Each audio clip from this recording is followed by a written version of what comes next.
Empiezo un poco tarde en la reunión del Gabinete de Seguridad. Muchas gracias a todas y a todos. Muy buenos días.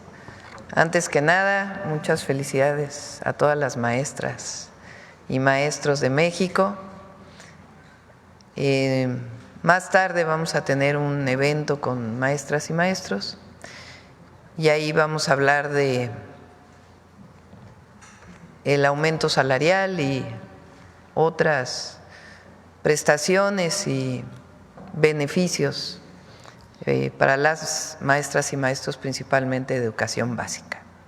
Bueno, hoy nos acompaña Marcelo Ebrard, nos va a platicar de lo que firmamos el día de ayer con varias tiendas departamentales y de venta de enseres, productos, tiendas de autoservicio y departamentales, porque el objetivo junto con el Plan México o parte del Plan México es aumentar el porcentaje de productos que se fabrican en México en la comercialización.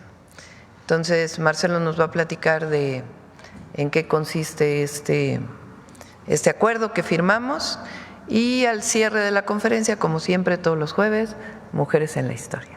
Adelante, Marcelo. ¿Quieres acá? Adelante.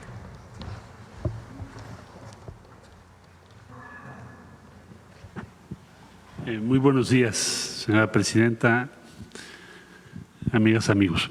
Bueno, lo que vamos a presentar brevemente es, el día de ayer se firmó un acuerdo cuyo propósito, como lo dice la presidenta Sheinbaum, es aumentar en todo lo que compramos en México, tiendas de autoservicio, farmacias, plataformas como Amazon o Mercado Libre, plataformas digitales, en cadenas de conveniencia, incluso en pequeñas tiendas, aumentar el número de productos hechos en México.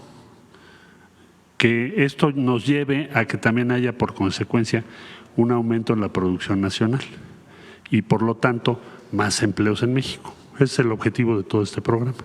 La siguiente, por favor.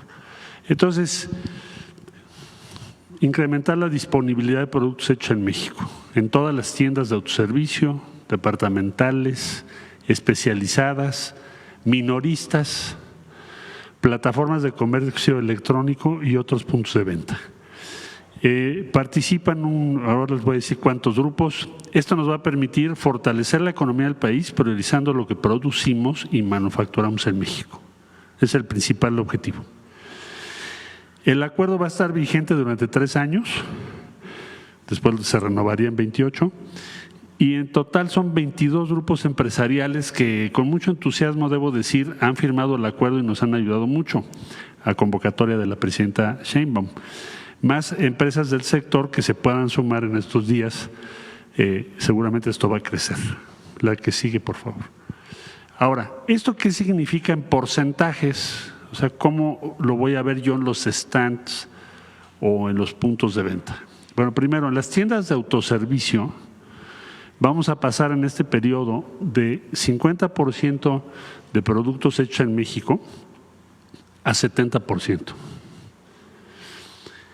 Esto es importante, cómo llegamos a ese porcentaje, porque tuvimos que sentarnos con cada una de las empresas, ver qué venden, qué podemos sustituir de lo que importan y en qué tiempo se puede hacer. No se trata de hacer un anuncio, nos lo enfatizó mucho la doctora Sheinbaum, nada más hacer un anuncio en lo general, sino que es un compromiso de cada empresa que firma. ¿Y cómo determinamos ese porcentaje? Trabajando con cada empresa. Bien, entonces en autoservicio va a crecer en 20%. Quiere decir que de 10 productos que tú veas en un stand, 7 van a ser hechos en México. Tiendas departamentales, hoy en día más o menos lo que venden hecho en México es el 30%, va a pasar a 42%, porque sí tienen mucha importación. Entonces, esto va a cambiar, es un esfuerzo muy grande. Se ve 12%, pero es muchísimas actividades detrás para llegar a ese porcentaje. Minoristas también tienen más o menos el 50% por lo que vimos con ellos y va a pasar a 70% igual que las de autoservicio. Entonces aquí crece en 20%. Quiere decir que de cada 10 productos, 7 serán hechos en México. Farmacias, otra prioridad que nos marcó la doctora Sheinbaum, que es hacer crecer la industria farmacéutica mexicana, nuestra capacidad para producir en nuestro país lo que necesitamos para la salud de México, de toda la población. Entonces aquí más o menos el promedio que tenemos es de 40% hoy, hecho en México, y vamos a pasar al 55%. Es un cambio grandísimo, porque quiere decir que México va a tener la mayor parte de todo lo que necesita para la salud de las y los mexicanos hecho en nuestro país. Esto me lo enfatizó mucho la doctora. Recuerden las lecciones del COVID y todo lo que aprendimos. Entre más autosuficientes seamos, mejor para nuestra población. Todos los demás apenas tienen 20% y van a pasar al 28%, y después vendrá en la siguiente la meta de brincar a más de la mitad. Va a ser una inversión muy grande. Aquí estoy hablando, otros es todo lo que importamos, ¿verdad? Y luego tenemos las plataformas de comercio digital. Esto es muy importante por el peso que tienen esas plataformas en lo que hoy es la comercialización en nuestro país, que está creciendo además. Entonces, van a tener una estrategia especial de promoción y comercialización de productos que va a decir hecho en México. Ustedes lo van a ver pronto, ya lo vamos a anunciar. Y vamos a aumentar, la meta es aumentar también la disponibilidad y ubicación, visibilidad de los productos hechos en México, porque hoy no es fácil en esas plataformas que sepas quién hace qué. Ahora sí lo vas a tener claro, que qué está hecho en México y qué no está hecho en México. Bueno, la siguiente, por favor. Y aquí hicimos una síntesis. Quiere decir que cuando vayamos al supermercado, a las tiendas, a las farmacias, va a ser más fácil ubicar qué es lo que está hecho en México. Vamos a ver más este sello. Que más industrias nacionales van a crecer. ¿Por qué? Porque pues las tiendas de autoservicio, las farmacias, los minoristas ahora requieren productos mexicanos. Ayer hicimos un encuentro en la Secretaría de Economía de toda la industria textil con los posibles compradores que exportan o venden en México, y se cerraron operaciones por $55 millones nada más ayer. Entonces, esto es lo que nos ha pedido la doctora Sheinbaum, que le pongamos mucho énfasis a que esto suceda. Entonces, vamos a ver más productos que dicen hecho en México en todo lo que compramos. Va a ser más fácil de identificar. ¿Esto lleva a qué? A más empleos. Cada vez que compras algo hecho en México, atrás hay una empresa pequeña o mediana o grande mexicana, pero sobre todo empleos. Y por lo tanto estás apoyando los empleos de México, los empleos nuestros. Piensen en eso cada vez que compran algo. Lo que dice hecho en México significa empleos, bienestar. Y también va a tener un impacto para más pequeñas y medianas empresas, porque como ahora las autoservicios departamentales, minoristas, farmacias, en fin, tienen que vender más productos hechos en México de común acuerdo, pues tienen que buscar proveedores. Entonces eso va a provocar que tengamos mucho más empresas medianas y pequeñas integradas a este programa, más empleos, pero también más justo. ¿Por qué pequeñas y medianas empresas? Porque muchos de los productos, si no es que la mayoría, solo los pueden producir pequeñas o medianas empresas en el corto plazo. Entonces es como abrirles una posibilidad de comercializar mucho mejor que la que tenían antes. Entonces, este programa entra en funcionamiento, tenemos 90 días de implementación, así está firmado, y el día de ayer nos hizo favor la presidenta de encabezar este evento, donde están 22 grupos participando, y esperamos o estimamos que en los próximos días tengamos adhesiones de otras pequeñas empresas en todo el país para que tengamos la mayor cobertura posible. Y esto es, presidenta. Gracias, Marcelo. Bueno, es Plan México, producir más en nuestro país, generar más empleos, y este acuerdo pues fue muy importante. Es un acuerdo voluntario, pero se le va a dar seguimiento. Como muchos otros, firmamos también hace 2 días la ampliación del PASIC, que es este acuerdo que se toma con empresas de producción agropecuaria y también con comercializadores para que los 24 productos de la canasta básica no suban de precio. Entonces se firmó nuevamente y es parte de este acuerdo que estamos construyendo y que fortalece nuestra economía. Bueno, vamos a las preguntas hoy. Adelante. Alma. Gracias, presidenta. Alma Muñoz, de La Jornada. Hoy se publica que el Servicio de Inmigración y Control de Aduanas de Estados Unidos difundió, la participación de agentes de su Oficina de Investigaciones de Seguridad Nacional en operaciones contra cárteles del narcotráfico en territorio mexicano. ¿Qué información le dieron en el gabinete? Es falsa, y esa fotografía que sale en primera plana de La Jornada no corresponde a ninguna operación en México. Ayer sí, pero no corresponde. Ayer hablamos con el fiscal. Les voy a poner, ayer estuve hablando un buen rato con el fiscal general de la República y hoy tocamos el tema en el gabinete. Hay agencias de Estados Unidos que permanentemente ponen denuncias en la Fiscalía General de la República de que bajo su inteligencia saben que hay laboratorios o saben que viene una carga de precursores ilegal, se pone denuncia y opera la Fiscalía General de la República bajo esa información con elementos de la Policía Ministerial, de la Agencia de Investigación Criminal o de alguna de las fiscalías. Desde hace muchos años, desde que estuvo el presidente Andrés Manuel López Obrador y a la fecha, no participan ni coordinando ni elementos de alguna agencia en algún operativo en nuestro territorio. Entonces, esa fotografía, se está viendo de dónde salió esa fotografía. Primero, si hay elementos de otro país o de Estados Unidos, de alguna agencia. Y segundo, esa fotografía a qué corresponde. Pero no es una fotografía que corresponda a lo que viene ahí en esa publicación. De hecho, entiendo que ayer se informó al periódico de que no correspondía a ninguna operación de los laboratorios. Esta que se refiere a esta publicación son ¿cuántos laboratorios se han? Más cerca de 1000 desde que llegamos nosotros al gobierno, 800, casi 900, que se informó el martes pasado. Algunos son denuncias que ponen agencias de investigación a través de la embajada en la Fiscalía General de la República como denuncia que puede presentar cualquier ciudadano mexicano o extranjero. Y a partir de ahí se hace la investigación.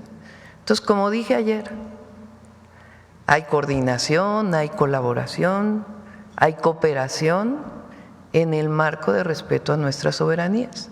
No hay subordinación ni participación de elementos de alguna agencia de Estados Unidos en algún operativo. Y eso es a lo que me refería ayer, que cambiaron las cosas. Antes era muy distinto durante los periodos o durante el periodo neoliberal, de los gobiernos del neoliberalismo, y particularmente en la época de Calderón,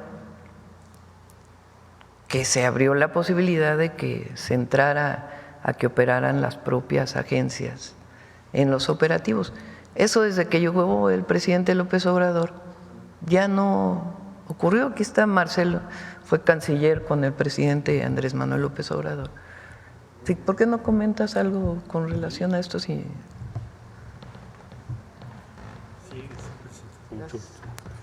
Sí, con todo gusto, muchas gracias.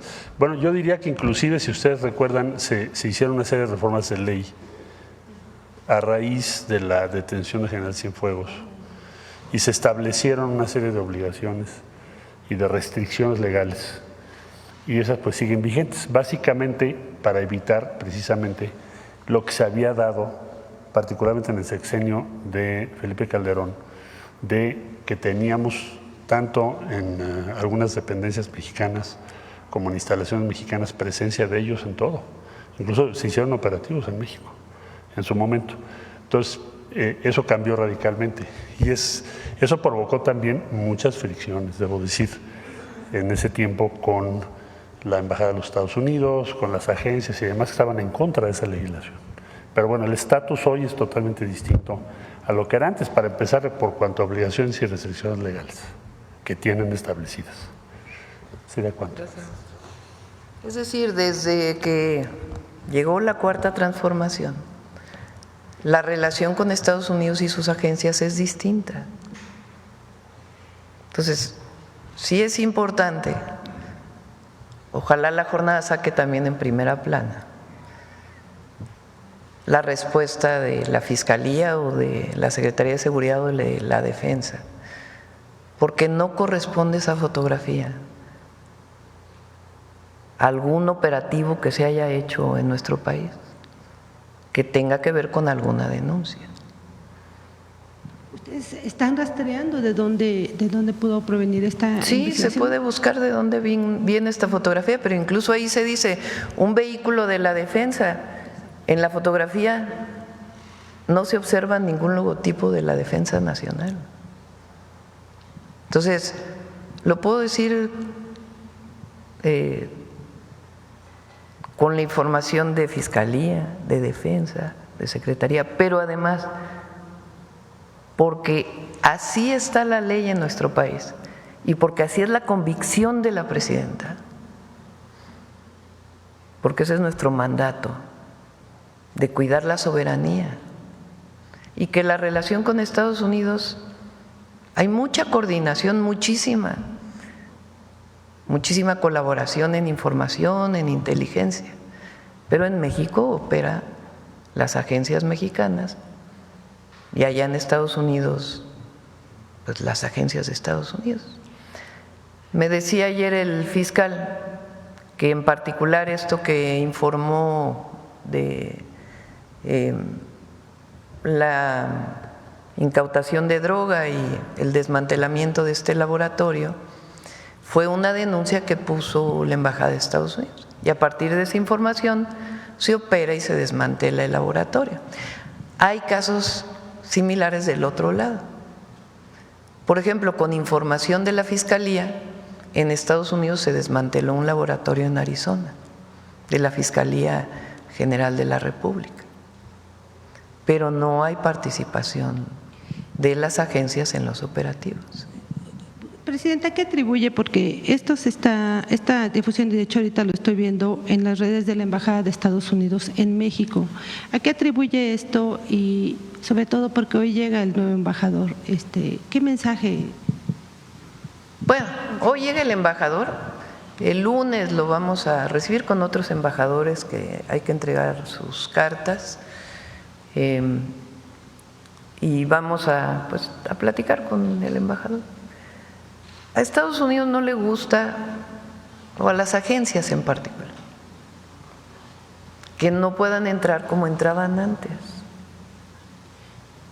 O sea, ellos quisieran seguir operando como en el periodo del neoliberalismo, en el periodo de Calderón. Entonces, no nos olvidemos de aquel personaje de la delincuencia organizada que en una ejecución extrajudicial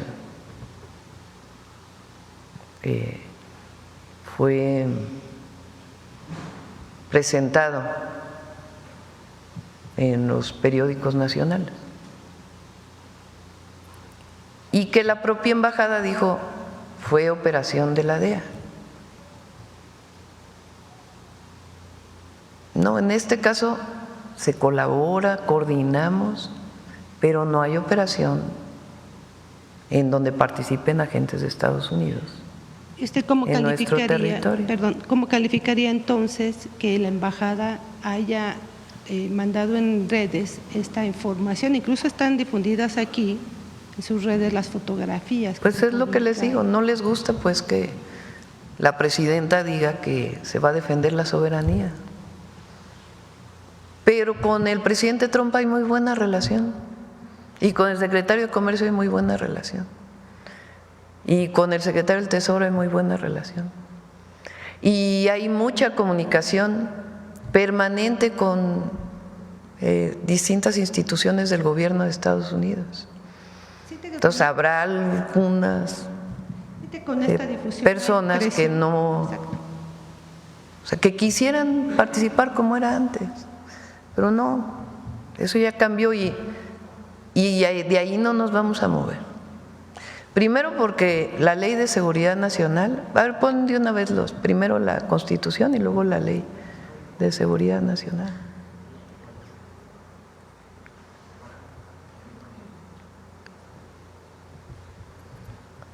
A cualquier nacional o extranjero involucrado en la fabricación, no, es primero es el 19, ¿no? Primero el 40.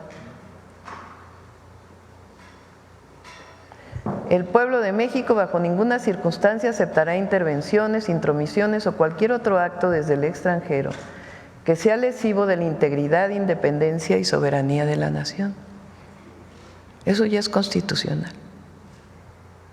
Tales como golpes de Estado, injerencias en elecciones o la violación del territorio mexicano, sea esta por tierra, agua, mar o espacio aéreo. Tampoco consentirá intervención en investigación y persecución alguna sin la autorización y colaboración expresa del Estado mexicano en el marco de las leyes aplicables. ¿Y cuáles son las leyes aplicables? La Ley de Seguridad Nacional. Los agentes extranjeros deberán observar las siguientes disposiciones. 1. Solo podrán desarrollar las actividades de enlace para el intercambio de información con autoridades mexicanas en términos de lo dispuesto en la acreditación que se hubiese expedido a su favor. 2. No podrán ejercer las facultades reservadas a las autoridades mexicanas, ni podrán aplicar o ejecutar las leyes extranjeras en territorio nacional. 3.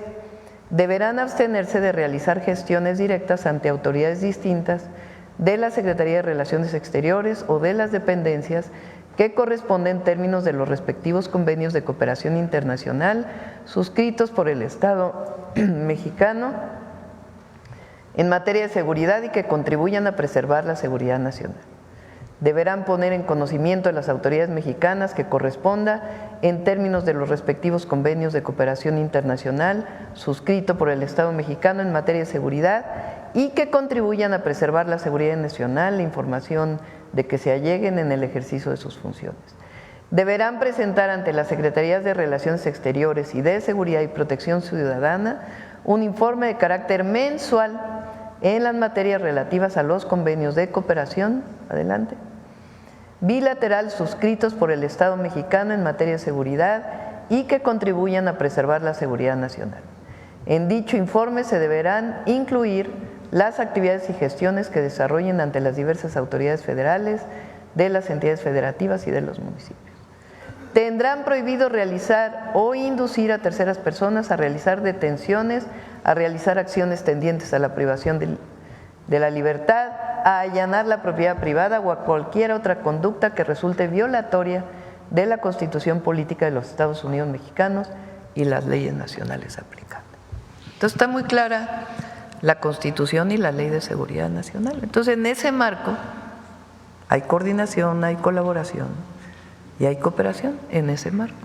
¿Le enviará un extrañamiento a la Embajada de Estados Unidos por esta difusión? No se trata de estar, pienso yo, ahí en un debate. Yo creo que lo importante es que el pueblo de México sepa que cambiaron las cosas en el país a partir de diciembre de 2018 y que nosotros, incluso fue propuesta nuestra el cambio constitucional, pues no vamos a permitir la violación a nuestra soberanía. Eso es todo. Entonces es una relación de respeto que hasta ahora se ha mantenido con el presidente Trump. Entonces, ¿qué caso tiene que el pueblo de México sepa, eso sí, y los medios, que esa fotografía no corresponde a lo que dice el texto? Entonces sí fue una denuncia de estas instituciones de Estados Unidos, pero toda la operación la realiza la Fiscalía General de la República y pide apoyo de la Defensa, de la Marina o de la Secretaría de Seguridad Ciudadana para hacer estas actividades. Y estas denuncias son permanentes, no es que haya ocurrido en una sola ocasión. La Embajada de Estados Unidos presenta denuncias a la Fiscalía General de la República a partir de las investigaciones y de la información que ellos tienen. Presidenta, ¿siente que los están presionando a través de este tipo de mensajes? Presión, ¿no? Nosotros tenemos muy claro nuestros principios, lo que representa la ley y nuestro mandato popular. Entonces, no hay presión. Sencillamente, sí es importante que el pueblo de México siempre sepa esto y que bajo ninguna circunstancia se va a permitir el injerencismo o la violación a nuestra soberanía. En otro tema también en Washington están informando que el número de mexicanos que intentan ingresar a Estados Unidos sin documentos se incrementó casi 30% en abril. E inclusive esto podría ser un indicador de que después de una pausa el flujo de los que tratan de entrar por la frontera estadounidense empezará a crecer de nuevo. Pide la gráfica de encuentros en la frontera.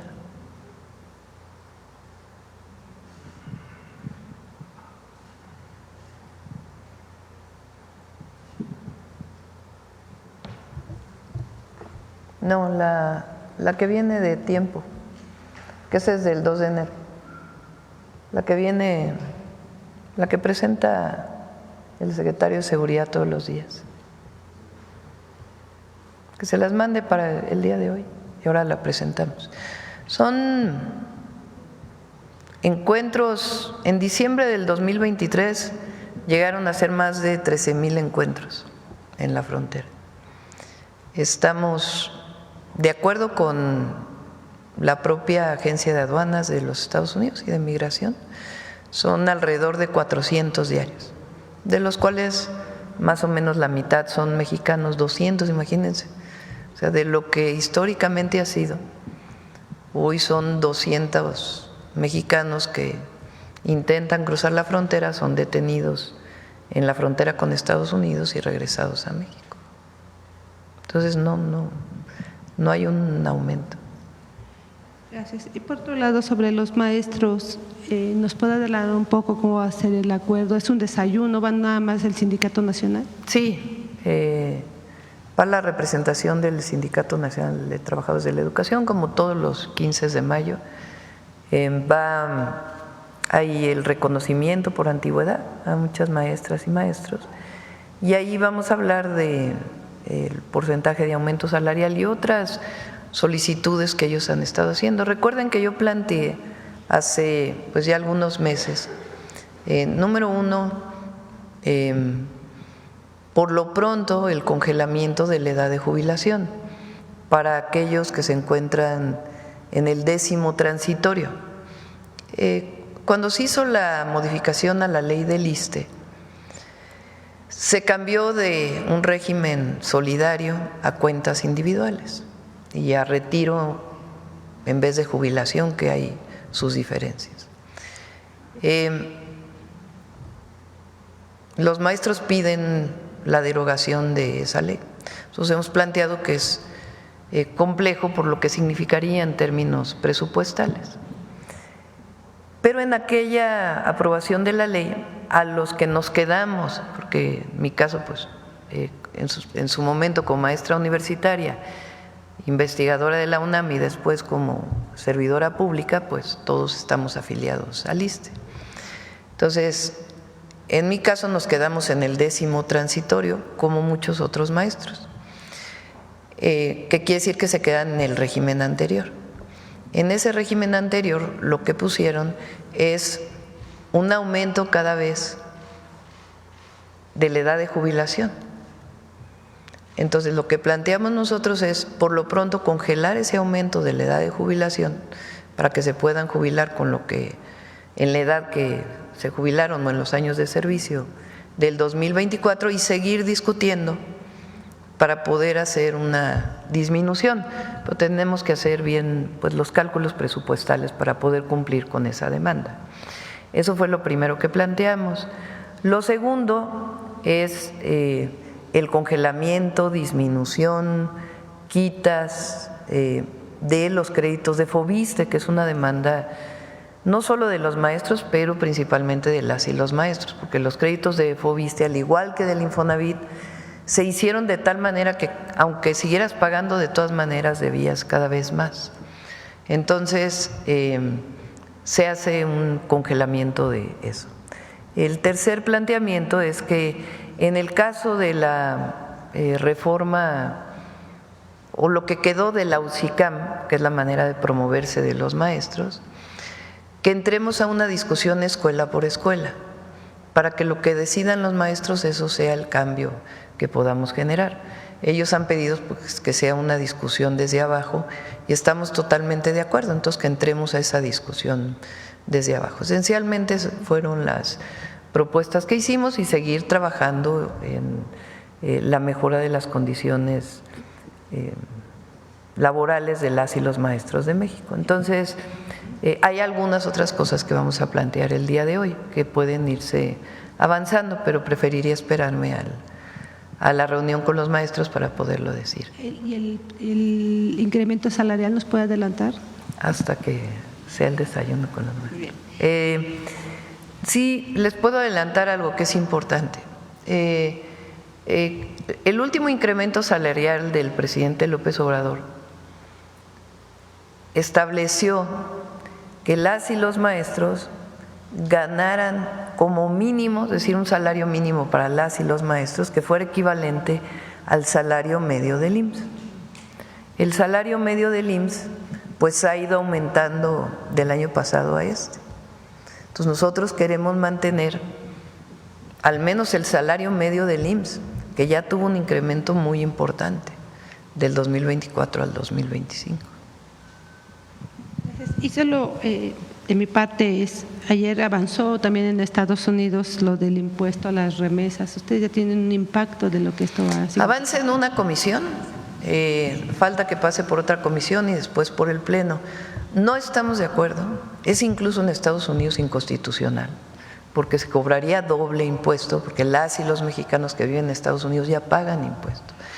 Entonces, la Secretaría de Relaciones Exteriores, el embajador de México en los Estados Unidos está hablando con los legisladores, se están dando todos los argumentos. No solamente afecta a México, el primer país que recibe remesas es la India, desde Estados Unidos. Afecta también a muchos otros países y muchos otros países de América Latina. Entonces también estamos hablando con la representación de esos países en los Estados Unidos para poder pues presentar ante los congresistas pues que es una medida que es inaceptable.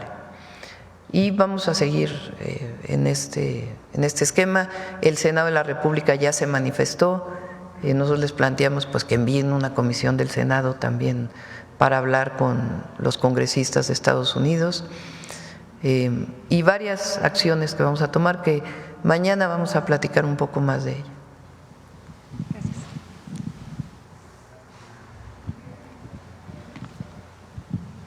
Buenos días, Presidenta. Ariana Esquivel de Saltillo, Coahuila, de Enlace 13 Televisión. Mañana visitará mi estado para reunirse con familiares de las víctimas de la mina de Pasta de Conchos y el Pinabete. Si nos puede adelantar un poco sobre lo que se va a tocar en esta reunión. La Fiscalía General del Estado de Coahuila en la región carbonífera ya había adelantado que se tiene ya una persona detenida por el caso que sucedió en 2022. Es una reunión en la que me comprometí. Se han encontrado muchos mineros ya en el caso de Pasta de Conchos y se sigue con los trabajos. Hasta ahora no hay evidencias de explosión, como se dijo en su momento, y se siguen encontrando pues los restos de los mineros. Se trabaja muy de cerca con las familias. Ellas, sobre todo las viudas, me solicitaron que pudiera aumentarse lo que estaban recibiendo de pensión.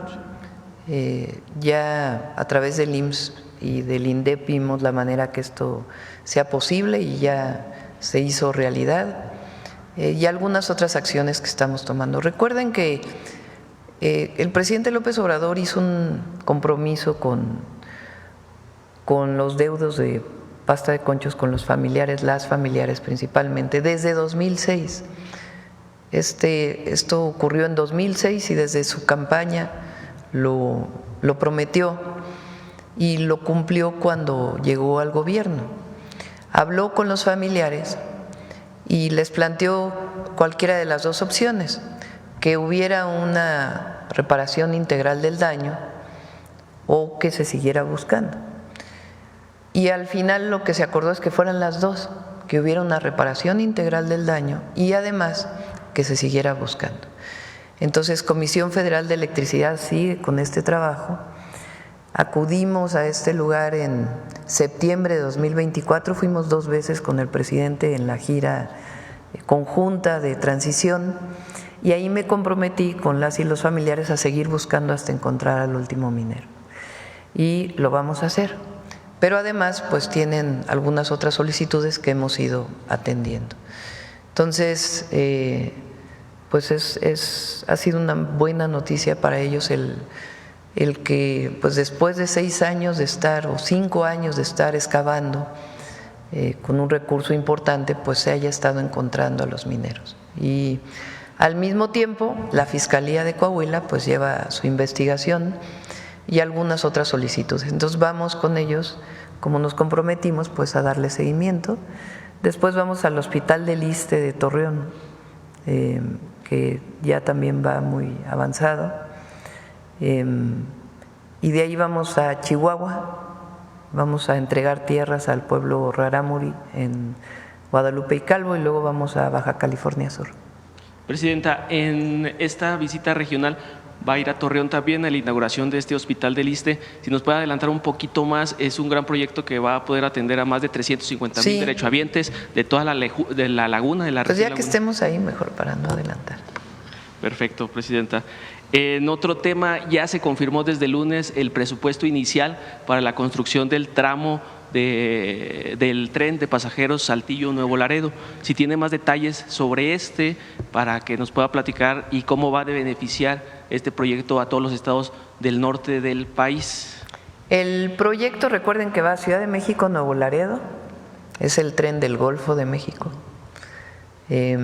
Y la defensa, los ingenieros militares están construyendo de México a Querétaro, y después de Querétaro a Irapuato va a ser una licitación pública para que participen empresas privadas en su construcción, y este mismo año también a través de licitación se va a asignar la parte de Saltillo a Nuevo Laredo, que también la construirían pues quien gane la licitación de las empresas. Y vamos a seguir construyendo a lo largo de 6 años para cumplir el México Nuevo Laredo. Y por otro lado, el que va a Irapuato pues es la continuación que va a Guadalajara, para de ahí pues irse a Nogales. Entonces es parte de los 2 proyectos de trenes de pasajeros hacia el norte. ¿Cuál sería su mensaje para todas las personas que nos ven en específico del estado de Coahuila? Es un tren muy importante porque hay mucho movimiento desde Coahuila hasta Nuevo Laredo, y de Coahuila a Monterrey. Va a ser un tren, además, pues un tren escénico, porque las montañas de esa zona es un paisaje hermosísimo, y entonces va a ser pues una vista hermosísima, y además de ahí pues la liga hasta Nuevo Laredo. ¿Ya se tiene alguna estimación de cuántos pasajeros podría atender este tren? El próximo miércoles viene SICT y Defensa a presentar cómo vamos con los trenes, y ahí pues puede darse mucho mayor información. Perfecto, Presidenta. En otro tema, Coahuila también es uno de los estados que más recursos recibirá de los 594 millones anunciados hace días para la Comisión Nacional de Búsqueda. Esto para fortalecer la localización de personas desaparecidas. La asignación de estos fondos se da en un momento clave cuando la Secretaría de Gobernación, en conjunto con colectivos de búsqueda, están trabajando en la creación de nuevas leyes. Esto es bastante importante y trascendental para el estado de Coahuila. En pláticas que he tenido con madres buscadoras de mi estado, explican que alguna de las prioridades en este tema es la capacitación de ministerios públicos federales y locales, pues han denunciado que los agentes siguen iniciando las investigaciones bajo el delito de secuestro y no de desaparición, lo que afecta pues el proceso. ¿Cuál sería su llamado a estos colectivos, a las madres y a las instancias? Recuerden que presentamos dos iniciativas, a la Ley General de Población y a la Ley de Búsqueda. Rosa Isela, la secretaria de Gobernación, junto con el subsecretario de Derechos Humanos, Arturo Medina, han estado realizando una serie de diálogos que ya cerró, digamos, el primer periodo de diálogos. Ahí se presentaron muchísimas adiciones a las leyes que presentamos, que se están revisando todas para poder incorporar pues la mayor parte, y ya lo presentaríamos en junio para poder tener este periodo para poderlo revisar y al mismo tiempo pues seguir trabajando con los colectivos y seguir en este proceso de búsqueda. Entonces en junio ya presentaríamos las adiciones a las leyes y además pues los números que hemos estado, pues más que números, el número de carpetas de investigación, de registros, de personas desaparecidas, cuántas se han localizado, cuántos registros no están completos, todo en general lo que tiene que ver con registro de desaparición, también lo presentamos ya en junio. Por último, Presidenta, respecto al acuerdo que presentó el secretario de Economía, si nos pueden adelantar cuáles son los grupos que están dentro y cómo se haría o si se haría una campaña para lograr que los mexicanos compren los productos mexicanos sobre cualquier otro producto. Sí, sí viene una campaña de lo hecho en México. ¿Y no quieres platicar con quién se firmó ayer? Con mucho gusto, Presidenta. Bueno, te puedo dar la lista, leerla toda, pero mejor yo creo que se la damos a Pau ahorita les damos la copia. Pero son los 22 principales grupos, tanto de tiendas departamentales, autoservicios, farmacias y minoristas también.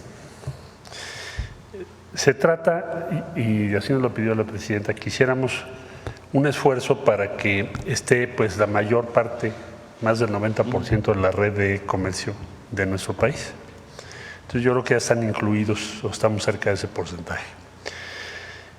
Ahora, respecto a la campaña que se va a hacer, ya se preparó una campaña, tiene dos vertientes, la nuestra, el Gobierno de la República, y la vertiente que van a tener las empresas. Las empresas ya hicieron un proyecto de campaña, se acordó que se va a lanzar a partir del 9 de junio para que fuese después del proceso electoral respecto al Poder Judicial y a otros estados que tienen también creo que elecciones. Total, el 9 de junio se va a iniciar, se va a presentar esa campaña y entonces ya iniciamos por un lado nosotros y por otro lado las empresas, van a participar muchas empresas. ¿Quién lidera esto? Pues el Consejo Coordinador Empresarial y muchas empresas de todo el país van a participar. Entonces sí habrá esa campaña.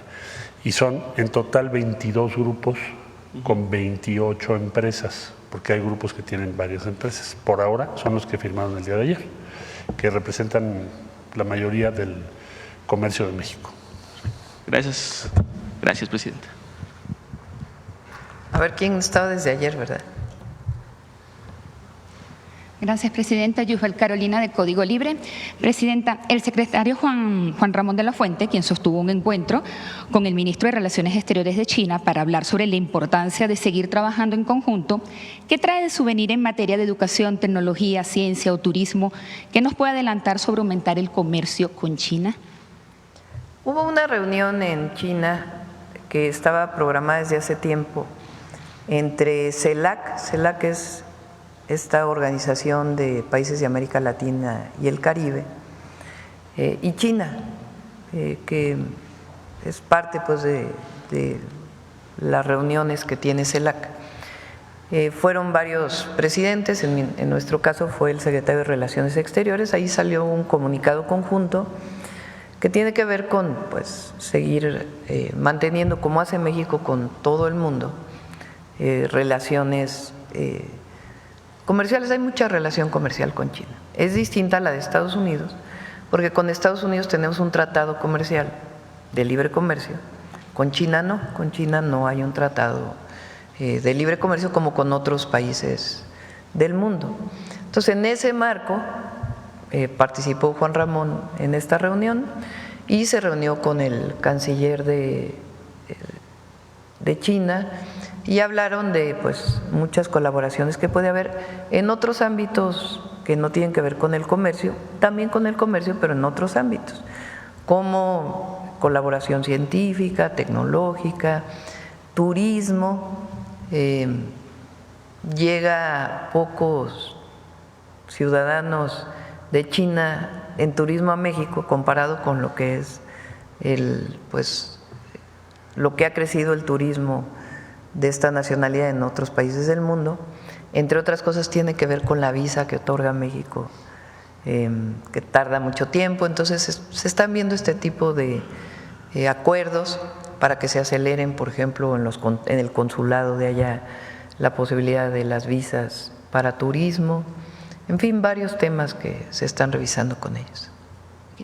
Gracias por eso, Presidenta. En otro tema, volviendo ayer usted ya comentaba sobre el caso de Ovidio Guzmán y sus familiares, pero le hago una pregunta. ¿Usted cree que sus familiares se entregaron porque corrían riesgo de ser asesinados por la Malliza? ¿No existe temor de que en su audiencia declaren en contra de políticos mexicanos? No es lo que crea yo. Es la información que tiene que dar el gobierno de Estados Unidos y particularmente el Departamento de Justicia a la Fiscalía General de la República. Ayer dije dos cosas. Una, que este personaje de la delincuencia organizada o esta persona de la delincuencia organizada fue detenido en México y extraditado a Estados Unidos. Eso significa pues que tiene que haber una coordinación permanente en todos los casos, pero en particular en este caso, por los acuerdos internacionales de extradición.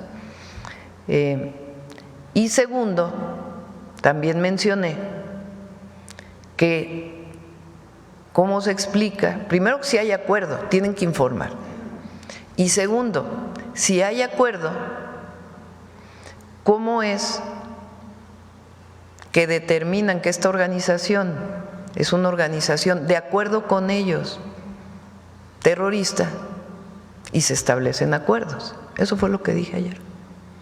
Entonces, primero tienen que informar y segundo, si hay acuerdo, pues que expliquen en este marco. ¿Alguna llamada o algo que usted ya le pida otra vez al gobierno de Estados Unidos? No, ¿sí? La Fiscalía pues tiene que solicitar toda la información porque es a través del Departamento de Justicia y de la Fiscalía General de la República. Eso no quiere decir, porque aquí hay órdenes de aprehensión contra esta persona, o sea, no quiere decir más que sencillamente tiene que cumplirse la colaboración en el caso de extradiciones, de información. Y también ellos tomaron la decisión de catalogarlos como organizaciones terroristas. Entonces, pues tienen que dar una explicación. Presidenta, ¿qué nos puede decir el excomisionado Francisco Garduño? Ya él se retiró, pero quedó pendiente una disculpa pública. Sabemos que para esto se tienen que llevar varios casos de los familiares de las víctimas y eso. Ya ha pasado tiempo, creo que ya pasaron la fecha de cuándo lo tenía que hacer. ¿Qué información hay de esto y de la disculpa pública? Lo revisamos con gusto. Reviso las fechas, cómo quedó a través de la Secretaría de Gobernación. Okay. Y por último, con lo que ha pasado en Veracruz, estos últimos asesinatos, ¿cree que esto está afectando el proceso electoral? ¿Cómo se está llevando todo en materia de seguridad, sobre todo en Veracruz? No, no está afectando el proceso y evidentemente lamentamos estas muertes y viene la gobernadora de Veracruz para ver cómo se apoya para reforzar la seguridad en Veracruz de aquí al día de las elecciones. Gracias.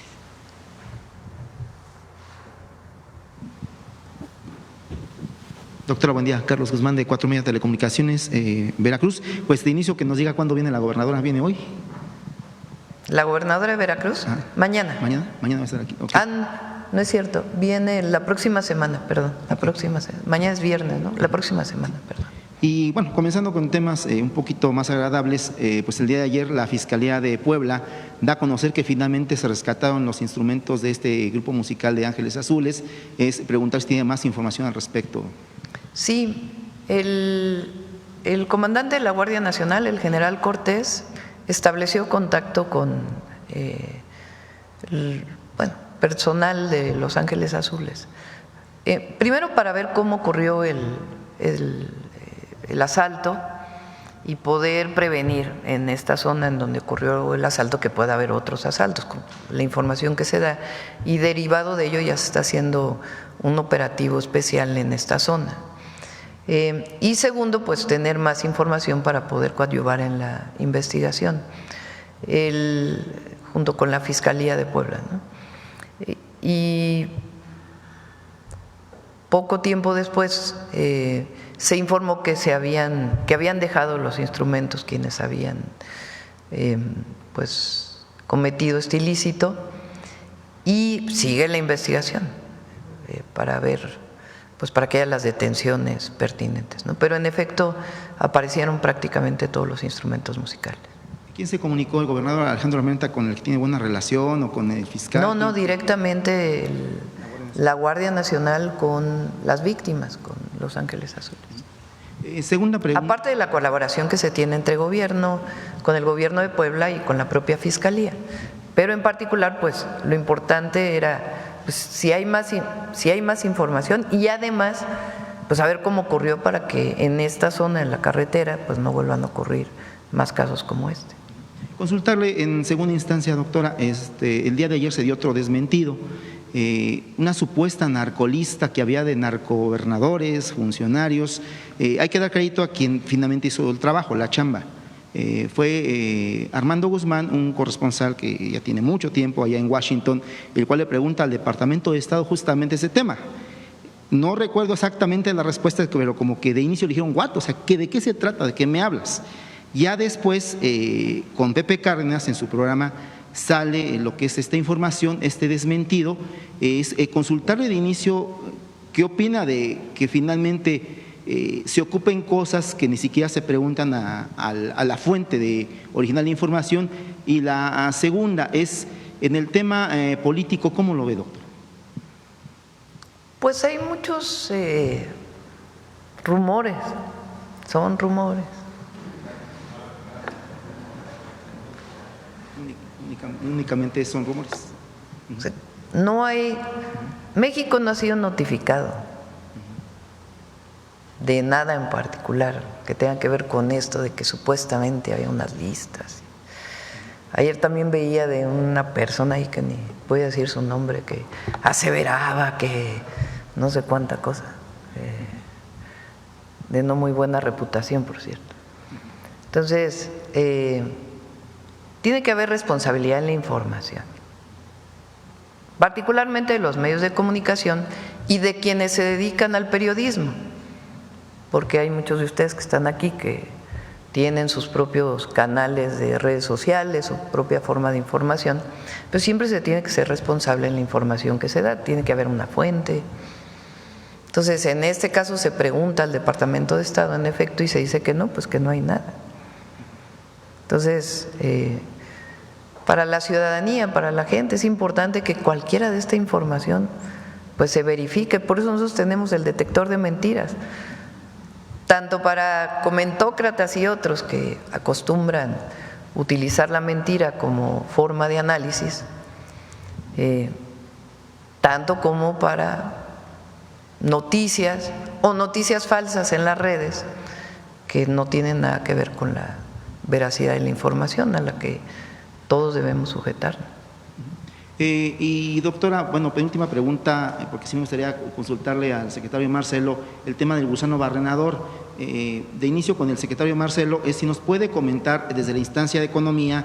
Ayer tenemos un evento con usted ahí en el Poliforum, nos decía que en el tema económico usted nos puede mencionar cuestiones, pero en el tema agrícola, ¿qué nos puede comentar? ¿Se está avanzando en finalmente retomar esta exportación de carne mexicana hacia lo que es Estados Unidos. Y en el caso del secretario Marcelo, si nos puede comentar si hay un estimado de pérdidas que se tengan por justamente el no poder exportar carne de ganado, básicamente de res, hacia los Estados Unidos. Ayer tuvimos una reunión con el secretario Verdeguer, con Marcelo del Gabinete Económico. Digamos que si el objetivo es que se reanude muy pronto. Entonces, si se reanuda muy pronto, pues la afectación económica no es tal porque son 15 días de no exportar. Digo, claro que en estos 15 días hay su afectación, pero ese mismo ganado va a ser exportado posteriormente. Y se están tomando muchas medidas en coordinación también con la Secretaría de Agricultura de los Estados Unidos, pues para evitar que el gusano barrenador llegue al norte del país. Pero si quieres comentar algo más, Marcelo. Por favor. Bueno, el secretario ya rindió todo un informe, no te lo repetiría yo, pero sí diría lo siguiente: estamos trabajando muy de cerca en ese tema, en el tomate, en fin, varios temas que tienen que ver. Creo que ha hecho un gran trabajo. Tuvo una llamada muy larga, muy difícil, ya sabrás cómo son estas cosas. Y el escenario que tenemos es que muy pronto se restablezca esta exportación. Por lo tanto, pues estamos concentrados en ello. Yo estaré viajando, pues probablemente la semana que entra, estamos esperando esa confirmación para ver al secretario de Comercio, me toca la reunión correspondiente y seguramente también vamos a comentar sobre este tema y lo importante que es que se regularice lo más pronto posible, como lo ha dicho la presidenta. Ese es nuestro escenario, lo que estamos buscando, y en ese caso no tendríamos un impacto sensible. Sí crea dificultades, no las niego, por supuesto, pero como es el mismo ganado que exportarías después, pues no hay una afectación muy seria si logramos que sean esos 15 días. Entonces les estaremos informando de la próxima reunión siguiente semana y estamos muy de la mano con el secretario para tratar de resolverlo. Y dirá que aprovechando que está ahí en el uso del micrófono, nos comentaba también de que se está buscando la forma de adelantar la negociación del TEMEC por toda esta situación que está pasando con los aranceles no aranceles. Yo diría, mira, el tratado está acordado y establecido en la ley. Estados Unidos tiene que iniciar consultas en octubre de este año. Y nosotros también, que es lo que se hace, una evaluación de los efectos positivos o no que ha tenido el tratado. Y eso concluye en el 26. Entonces, de hecho, en la ley de Estados Unidos y en nuestras previsiones, tenemos el segundo semestre de este año que iniciar todo el proceso de consulta. Me preguntaban, bueno, ¿usted piensa que en el corto plazo, no sé, la próxima semana, el próximo mes, vamos a empezar a trabajar una negociación? Les decía yo pienso que en el segundo semestre, en virtud de que ya está previsto en la ley, de que ya está previsto que tenemos que hacer las consultas, pues va a ser el momento en el que se va a iniciar ese proceso. No es tanto que se adelante, sino fijar que a partir de esas fechas estimamos que vamos a tener ya un diálogo muy importante en torno al tratado. Y también pues va a participar Canadá, que ahora tiene su nuevo gobierno, vamos a estar en comunicación con ellos. Entonces espero que en el segundo semestre efectivamente empecemos ese diálogo, por un lado con las consultas que cada quien tenemos que hacer y por el otro lado pues poniéndonos de acuerdo en cuáles son los temas que queremos abordar con más fuerza. Ese es el proceso. Gracias, secretario. Y ya finalmente, doctora, para dejar los temas legislativos aquí a la compañera que es del canal del Congreso, pues el día de ayer se tuvo una reunión con Pepe Merino, los diputados también de la Comisión de Comunicaciones y también los senadores de la Comisión de Comunicaciones, básicamente de Morena. Por ahí se nos comentó, dirán por ahí Radio Pasillo, de que se habló sobre el tema de eliminación, obviamente del artículo polémico, pero también de otros dos artículos. ¿Qué nos puede comentar si le comentó algo Pepe Merino después de la reunión que se tuvo el día de ayer ahí en el Senado? Gracias. Lo único que se modifica de lo que estaba previamente, que es parte pues, de los trabajos que se puede modificar, es que sea una comisión colegiada que sea la que determine el tema de las concesiones y no solo una dirección general de la agencia digital o de la agencia de transformación digital. Es lo único que se ha platicado que ayudaría, pero fuera de eso o que cambiaría, pues es lo del artículo 109, para que no haya lugar a confusiones, no hay censura. Y lo importante pues es la recuperación del derecho de audiencias, el que CFE Internet pueda dar servicios de última milla, el que se haga una división entre lo que sería competencia y lo que tendría que ver con la regulación de los medios de comunicación, de los satélites, de Internet, etcétera, etcétera.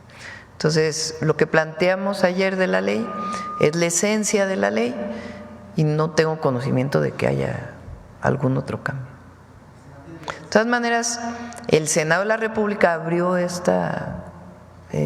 foros, pero la esencia de la ley no se va a cambiar. A ver acá. Ya te dio Carlos aquí. Se roba mis preguntas, Presidenta. Ay, grosero. Presidenta, buenos días. Elizabeth Robles, de Canal del Congreso. Yo quisiera ahondar un poco más acerca de esta propuesta que hace el Congreso para crear un grupo plural de legisladores para que acudan a la Cámara de Representantes. Consultarle cómo fue esta propuesta. Ellos se lo plantearon, se lo planteó la mayoría parlamentaria, van a participar junto con la Cancillería. ¿Cómo se va a dar este diálogo, Presidenta? Hablamos con el Congreso particularmente con Adán Augusto, para hacer de su conocimiento el tema de las remesas y que se estaba discutiendo y que sería muy bueno pues que también se involucrara el Senado, particularmente el Senado, todos los mexicanos y mexicanas, porque esto es una injusticia. Aparte de ser inconstitucional, ¿cómo es posible que se le quiera cobrar a las mexicanas y mexicanos que envían sus remesas, en particular en lo que tiene que ver con México, un impuesto cuando ellos ya pagan impuestos? Pero además es el impuesto a los que menos tienen. Pues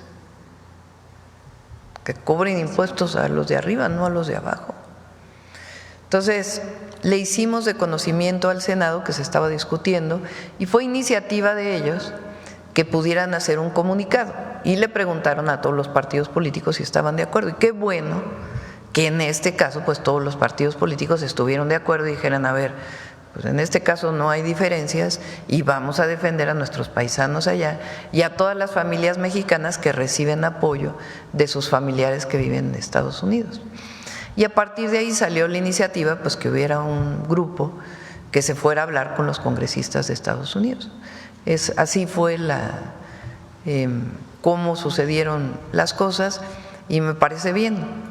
Además de lo que está haciendo Relaciones Exteriores, nuestro embajador y todo lo que hagamos para evitar que se cobre un impuesto a las remesas.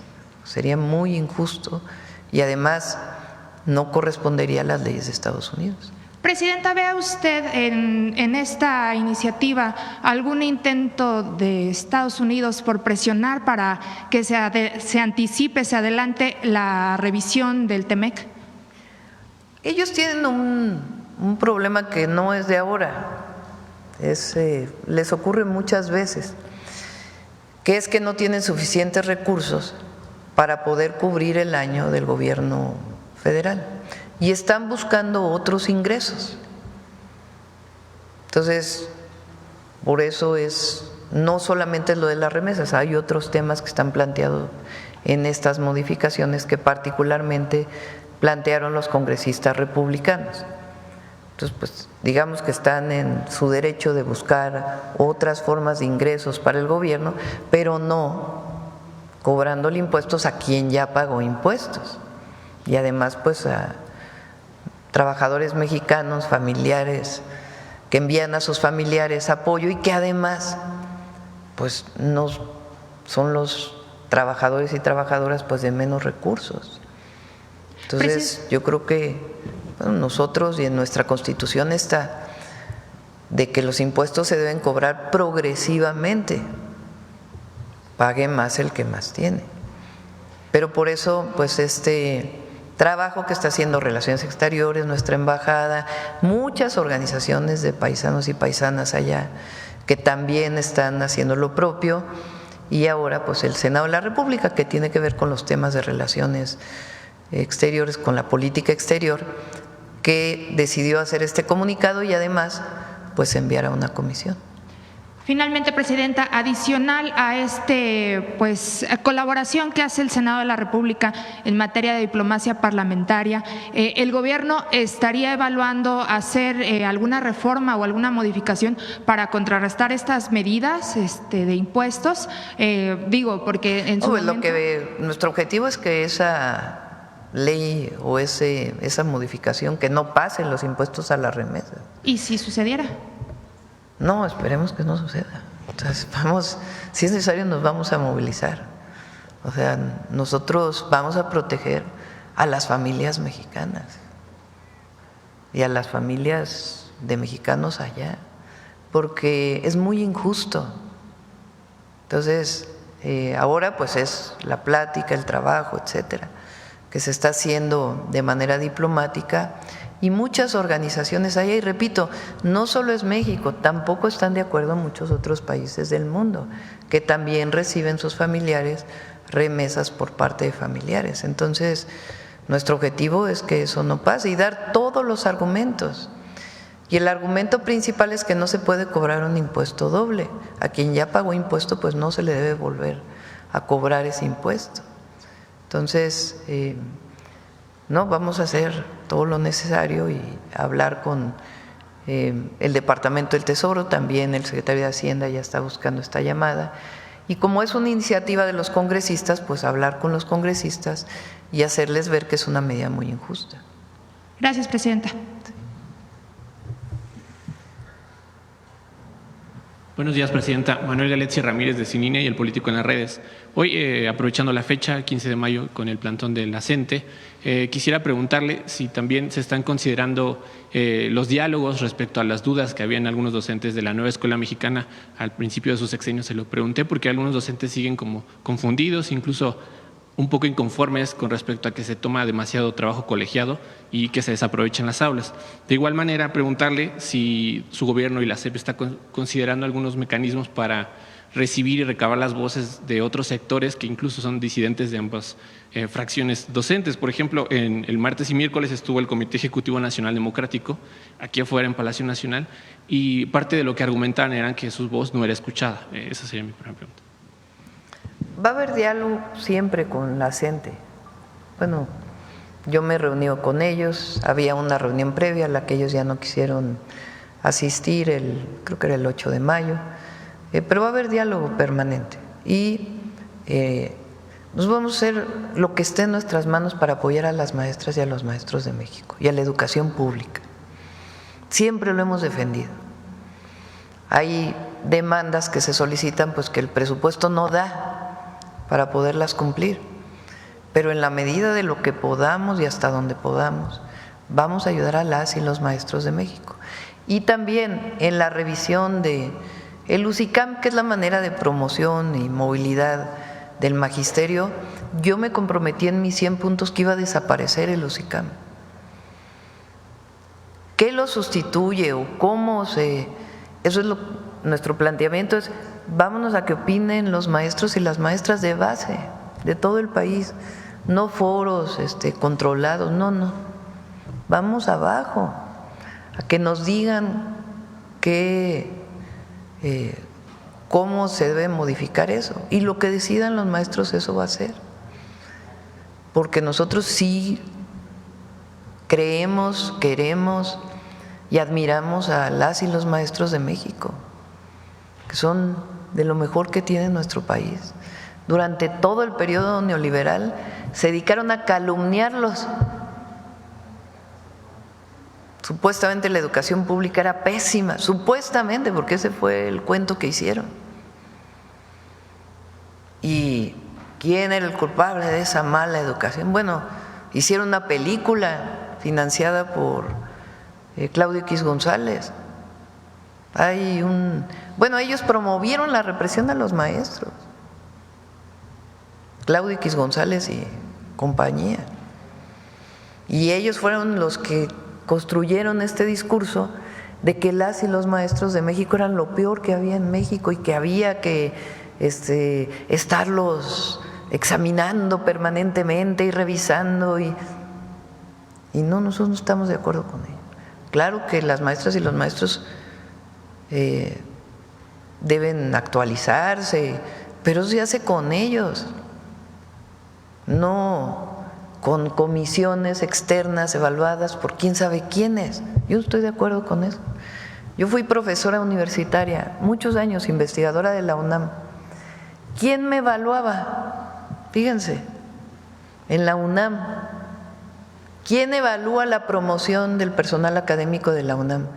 Una comisión elegida por los propios académicos, colegiada. Las comisiones dictaminadoras tienen una persona en la UNAM, del director, puesta por el director, otra por colegio académico y otros electos por los propios profesores. Y esas comisiones dictaminadoras determinan, de acuerdo a tu currículum, si puedes pasar de titular A a titular B, a titular C. Y aquí se construyó un esquema en donde son comisiones externas que evalúan a los maestros. Entonces, todo eso los maestros tienen muchas quejas sobre ello y tienen razón.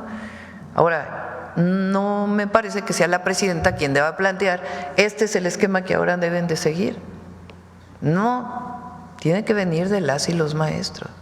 Por eso el planteamiento de que sea a través de foros en las escuelas, todas las escuelas de México. Y en el tema laboral, pues vamos a cumplir hasta donde podamos. Hay algunas cosas que vamos a anunciar al ratito, que a mí me dijeron durante todo el periodo de campaña que tienen que ver con la UCICAM. Movilidad de los maestros, muchas otras cosas, que se pueden ir avanzando en lo que hacemos, todo lo de los foros.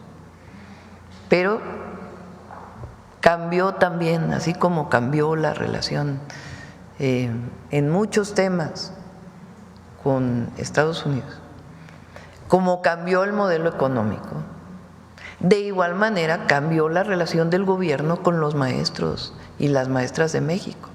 Y en la medida de lo que podamos, vamos a ayudar a los maestros y las maestras siempre. Es de lo mejor que tiene nuestro país. Presidenta, también desde el sexenio anterior, los aumentos e incrementos salariales que dictaminaba el presidente a veces no se sentían a ras de las aulas, porque los docentes decían, hay como una disparidad. El presidente expresidente ahora está anunciando un incremento y en los estados, particularmente los de otros partidos, no se sentía. Por ejemplo, en el Estado de México pasaba que se anunció el incremento. ¿Habría la posibilidad de que ustedes detallaran como eso de cuánto va a ser el periodo? Hay maestras y maestros que están en el sistema federalizado, que les paga el presupuesto, o sea, que reciben su salario del presupuesto público federal. Y hay maestras y maestros que están contratados a nivel estatal y les debe pagar o les pagan los estados. Entonces, cuando se anuncia el aumento salarial, pues corresponde a los maestros que están en el sistema federal, que les paga el presupuesto público federal, y los estados pues deben de equiparar esos aumentos salariales con los maestros que son pagados por los gobiernos estatales. Y siempre el gobierno federal ayuda a la nómina educativa de los estados. Hay una partida que se llama la U080 que los estados reciben por parte del gobierno de México, del presupuesto federal. Entonces, puede ser que el caso que te refieres, pues son maestras y maestros que corresponden a aquellos que les paga el Estado. Entonces, nosotros estamos buscando, fíjense, el salario del maestro durante el periodo 2019-2024 pasó de creo que 9,000 pesos a 17,000 pesos. O sea, hubo un aumento significativo. Y lo que planteó en su momento el presidente López Obrador es que el salario mínimo del maestro y la maestra no fuera menor al salario medio del IMSS. El salario medio del IMSS ha ido aumentando. Entonces, nuestro objetivo es seguir cumpliendo con eso y que sea el aumento incluso por encima de la inflación. Presidenta, en otro tema, en la reunión que sostendrá el lunes con el embajador de Estados Unidos, le pedirá que facilite información respecto a la captura del Mayo Zambada y en concreto de cómo recibieron a estos 16 familiares de Ovidio Guzmán. ¿Habrá una Pues es una primera reunión, no será una reunión muy larga, una reunión breve, y pues de plática de la coordinación, colaboración, relación que nosotros consideramos que debe haber entre socios comerciales, vecinos, países amigos. Entonces, vamos a iniciar y habrá otras oportunidades para que el propio canciller Juan Ramón de la Fuente pues pueda seguirse reuniendo con el embajador. Pero esta información seguiría pendiente, ¿no, Presidenta? Ya que al inicio… Esa es una información que tiene que solicitarla y ya la ha solicitado varias veces la Fiscalía General de la República. Dado que representa un impacto en la seguridad mexicana, como usted lo mencionaba alguna vez en un encuentro con el expresidente Joe Biden, que le pidió por favor que aclarara esta información, por eso le preguntaba. Sí, y va a seguir siendo nuestra solicitud. ¿Cómo fue que ocurrió esta detención? Es muy importante porque obviamente esta persona tiene órdenes de aprehensión en México y no es un asunto de si es culpable de los delitos que se le acusa. Nosotros también hacemos nuestro trabajo para construir la paz y detener a los generadores de violencia. Es un asunto de cómo se da la relación entre dos países, dos naciones, dos vecinos, y cómo debe compartirse información siempre.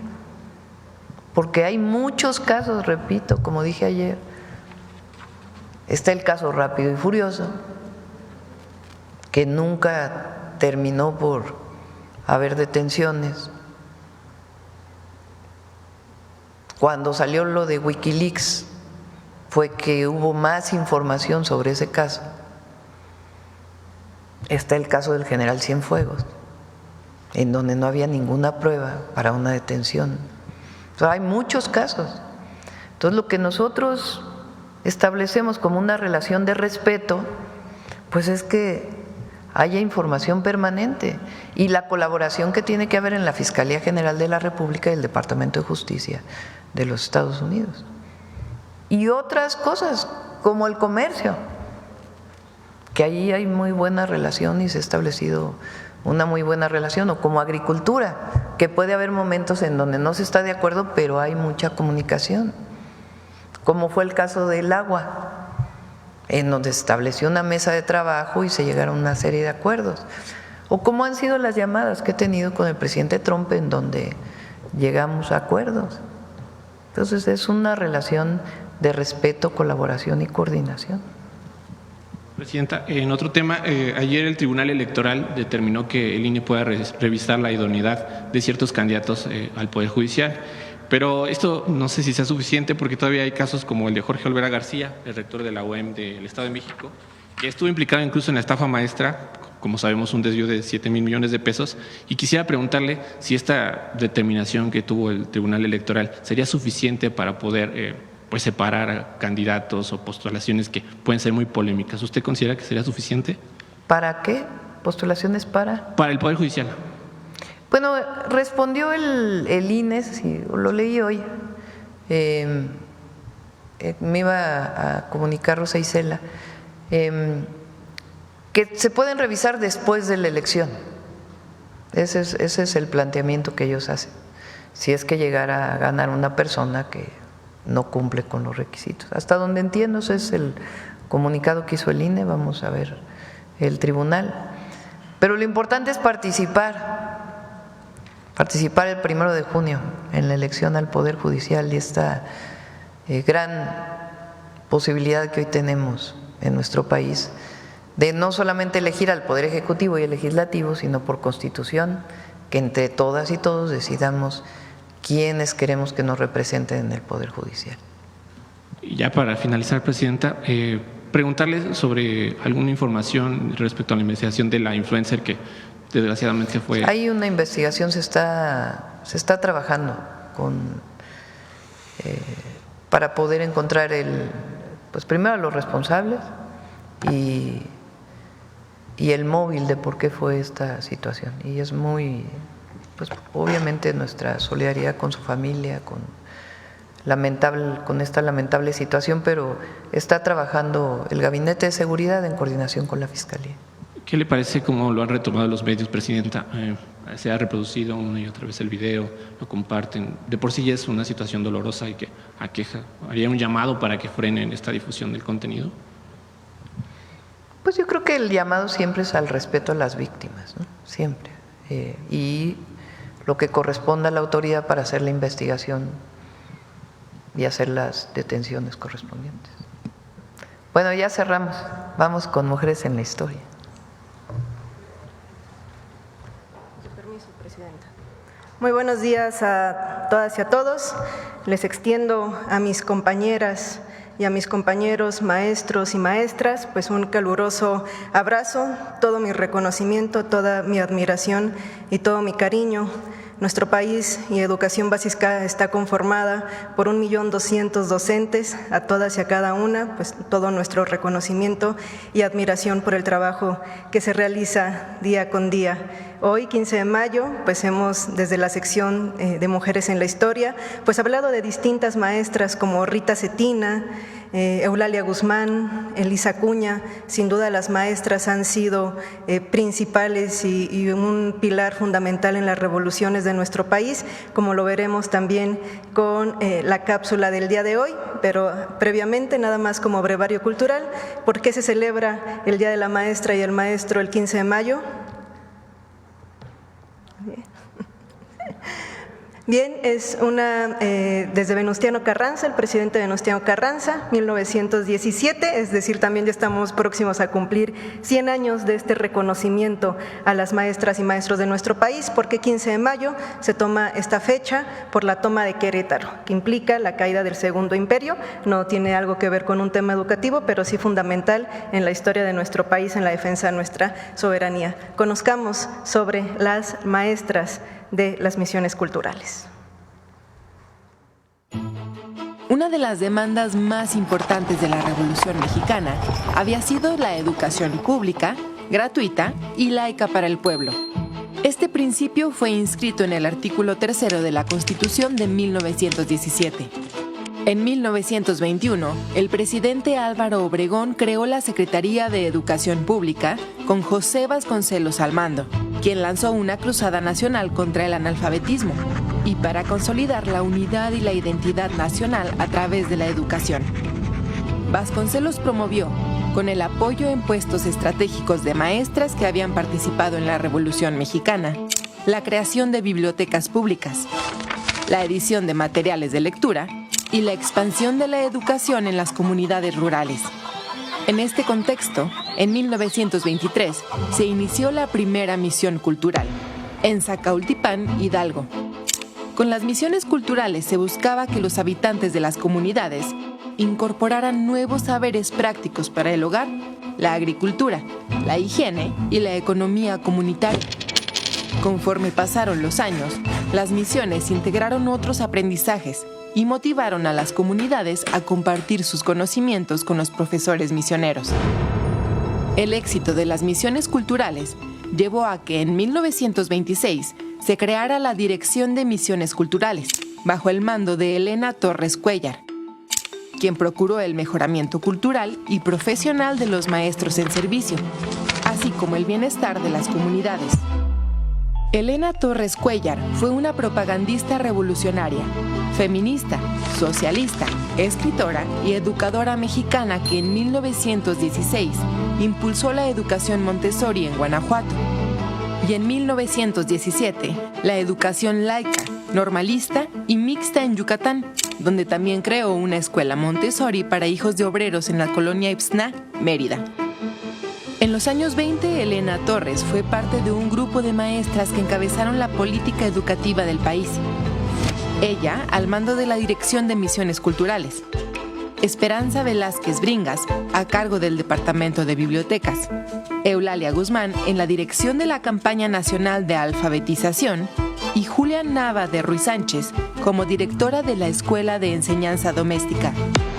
En 1927 se instauraron cursos de perfeccionamiento para los misioneros, entre los cuales se incluían lecciones novedosas sobre juegos, deportes, gimnasia, fisiología, corte y costura, cuidados pediátricos, técnicas agrícolas, economía rural, jabonería, conservación de frutas, música, teatro, entre muchas otras más.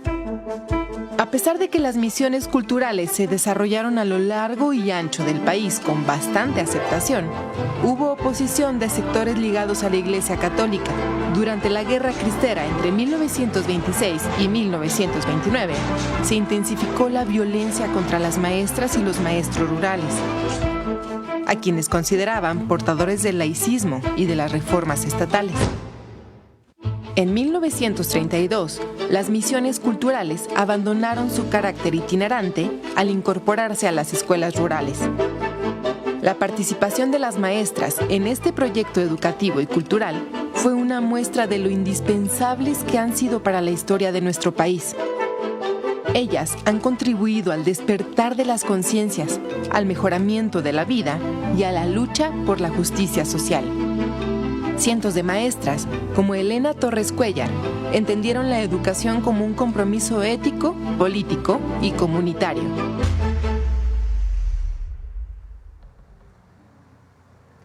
Actualmente el 70% de docentes que se encuentran en educación básica son maestras, entonces mayoritariamente maestras, también un abrazo y todo mi reconocimiento, y sepan que a pesar de que las misiones culturales fueron creadas en 1923, es un proyecto educativo que todavía existe, es un proyecto educativo centenario, así es que a las más de 3,000 maestras y maestros que hoy día atienden misiones culturales en nuestro país, también toda nuestra admiración y reconocimiento. Muchas gracias. Gracias, buen día.